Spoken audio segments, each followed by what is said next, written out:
Yeah, and I guess we're kind of leading into this topic where, you know what can save GameStop? If GameStop could change anything, what do you guys think that could save them from this bankruptcy or this buyout, if anything? Scruncho, you got Well, anything? It's difficult. It's difficult to say because any any digital thing is going to definitely rock over. I mean, the whole Amazon talk and whatnot. Uh, it's maybe they could start making more physical copies, but I guess that would require, assistance from all the different gaming companies. I think at that point they might lose money too, and they might not invest in that. I don't know. What are your guys' thoughts on it? I think there's three major things that they could do.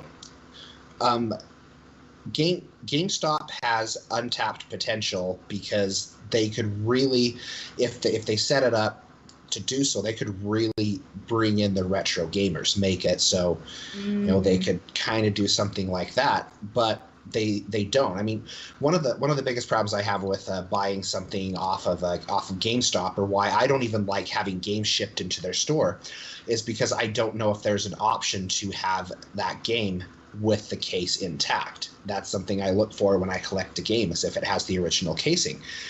And I've mentioned this to him before. I'm like, you guys were to say, hey, if you have a physical copy of this game, send it over because I want it with the packaging. Put that on your website.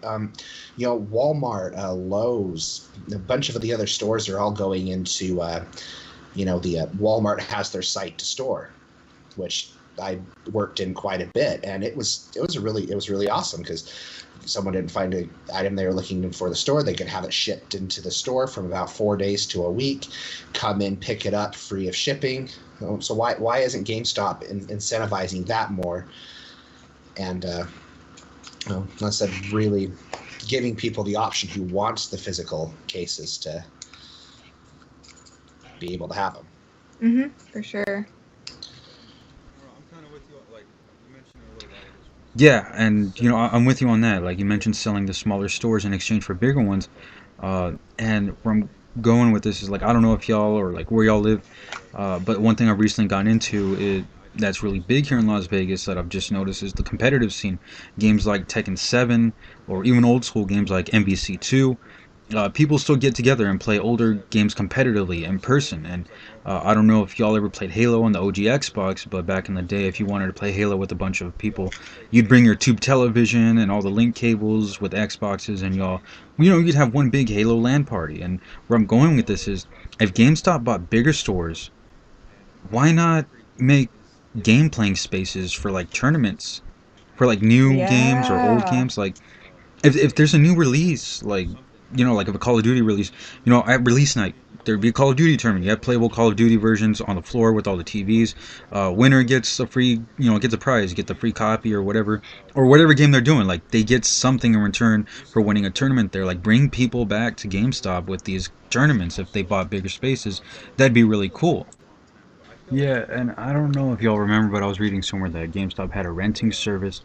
It was kind of like Kind something of like similar. like a GameFly Yeah, kind yeah, of thing. almost like that, where you'd rent these games out, Mm, and I don't remember how much it was, or if it was over a course of months or whatever. But you rent as many games as you want, and then by the end hmm of your renting period or your membership period or whatever, you got to keep the last pre-owned game that you rented out. Like you can rent as many pre-owned games as you want, but the last one that like when you return them all, you get to keep that pre-owned game.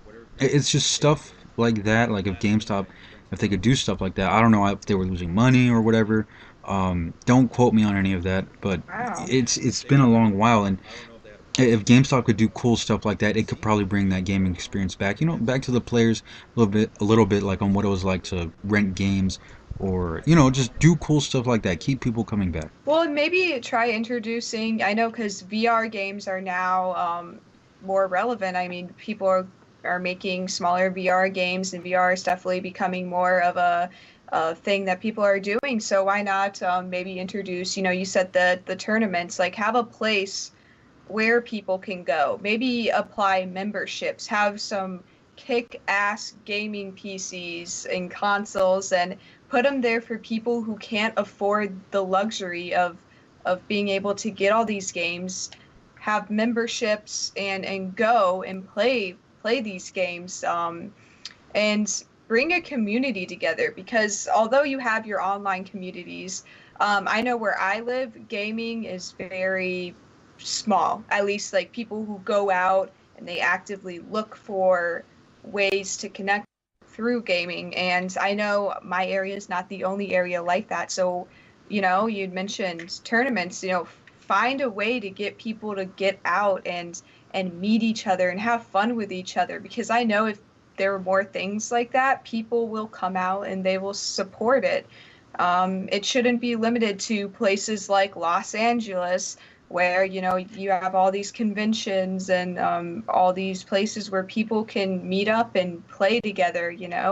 Everybody should have the ability to go out and do that, and I think maybe GameStop could provide that for people. I mean, it's interesting you say that too, because I mean, look at the explosion of Pokemon Go. Even if GameStop were just to capitalize on that, and bring in the communities. Hey, come to this GameStop to find this exclusive Pokemon. You're a company. You've got to be able to work with, Nintendo and Nicalis and the Pokemon Company on those things. Yeah, for sure. But I mean, I think another thing that GameStop does that I think they need to change is, I mean, every company to an extent is reliant on their consumer base. If your consumers aren't happy, if you're not making money off of your consumers, then, what are you in business for? But what I hate when I go into GameStop, oh, do you want to pre-order this, and this? No, I don't have enough money. Well, you can use that money for this game you're going to buy today to go put it towards this game. No, I want to buy this game.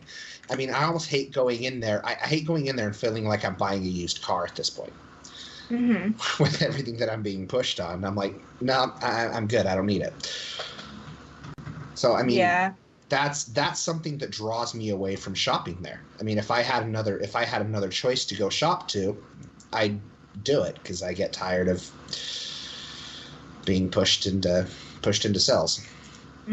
I think that's the consequence of maybe not making enough money to even support your company. I feel like they're not doing enough research, and they're not asking enough questions to the right people. And I feel like maybe if they did, then they could really build something that's amazing that will keep them alive, because there's definitely options out there. Well, the problem is with that too. A lot of reasons why GameStop has those select games. They're like, oh, push the pre-orders on these. Call of Duty Black Ops 4. That's a big one, because you got Activision paying GameStop for the advertisement of that game. So they want their employees to go out and push that pre-order, because then that person buys that game. They get a percentage of that advertising that Activision, promised them for pre-ordering so many units. And I mean, as scummy as that is, it makes it frustrating for the consumer base. Yeah, for sure.